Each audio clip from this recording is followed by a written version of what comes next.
Hello YouTube. In this video I'll be showing you how to do these snake braids on my son's hair, so just keep on watching.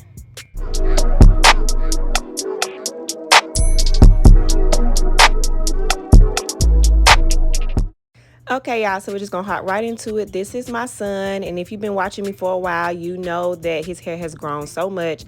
But we're gonna start off by blow drying his hair, which he absolutely hates this part. But the products you'll need is a rat tail comb, some shining gel from your parts, and to top it off, some shining gel setting mousse to finish it. So right now I'm just checking to make sure that his hair is fully detangled. I'm then going to separate his hair into 4 sections, and I want to make sure that I get a straight part down the middle. Once I have my part down the middle, I do use shining gel on that part to make sure that that part is precise.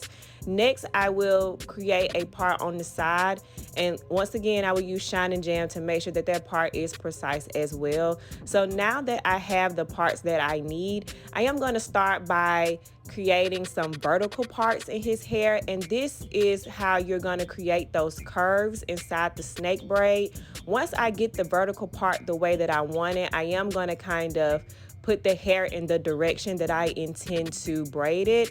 And during this video I am going to show you 2 different ways that you can section your hair off to do this particular style.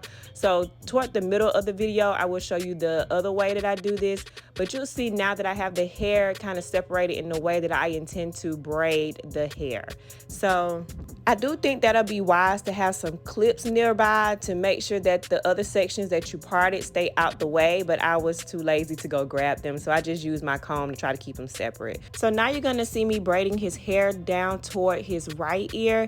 And one thing about this style is once you get done braiding toward the right ear, you want to kind of braid past that section maybe 2 or 3 times and then loop it, and then turn your body toward the direction so where you can braid towards his left ear. And then once you get done with that section, you repeat that motion again, braiding past 2 or 3 times, and then now you start braiding toward the right ear again. You mainly want to make sure that you keep your parts separated and precise so this style looks very neat and you have that loop swirl look to create the snake braids. I honestly wanted to record this style because I saw it trending not too long ago, and I told my son that I remember when Iverson used to wear these braids. Let me know down in the comment section if y'all remember anybody else wearing these braids like back in the early 2000s. But once I get through making all the swirls that I'm gonna make, I just braid it straight down and then kind of braid his hair to the ends. So this is what the braid looks like once I am done with that section. So once I get to the middle of his head, I actually use a different method to do the snake braids, and I actually part as I go because pre-parting actually becomes very confusing when you have a huge section of hair. So parting as you go for the middle section is the easiest for me. I also want to point out that when you are doing the middle section, you do want to make sure that your parts on each side mirror each other just to make it look very neat and line up so the style looks, I don't know, nice. So I wanted to show a close-up here of what I mean. You see how the part on each side kind of mirrors each other, and you'll also see here that when I am done braiding towards his left ear, I will braid down maybe like 2 or 3 times, and then I will make the next part toward his left ear just to make sure that all of the lines are matching up. And once I am done making that part, I do loop it and then braid toward the opposite ear to give it that snake loop effect.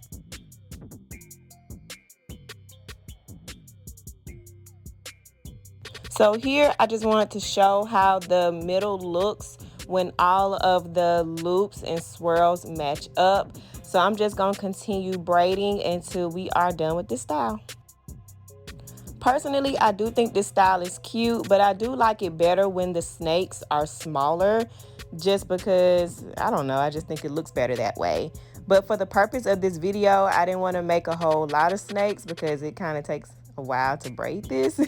But I do think it is cute, and I think it's funny that it's actually coming back in style after all these years. So once I'm done braiding the hair, I will use the Shining Gem Magic Finger setting foam and apply all over his hair, and use a blow dryer to help set the style and get rid of any flyaways. And y'all, we are done. Here is a 360 view of his hair. And here is a close-up of his hair. As you can see, like I said in the video, that it is very important that you make the middle line up so the style looks neat.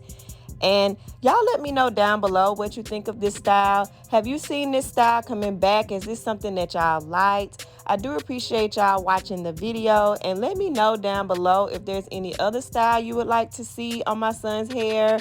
Y'all look, keep playing with his length. But I noticed that y'all are really liking the men's hair videos. I do have a playlist on my channel that I'll link above that's full of men's hair ideas, so click that if you are interested. Please don't forget to give this video a thumbs up. It really helps me out a lot. Subscribe if you haven't already.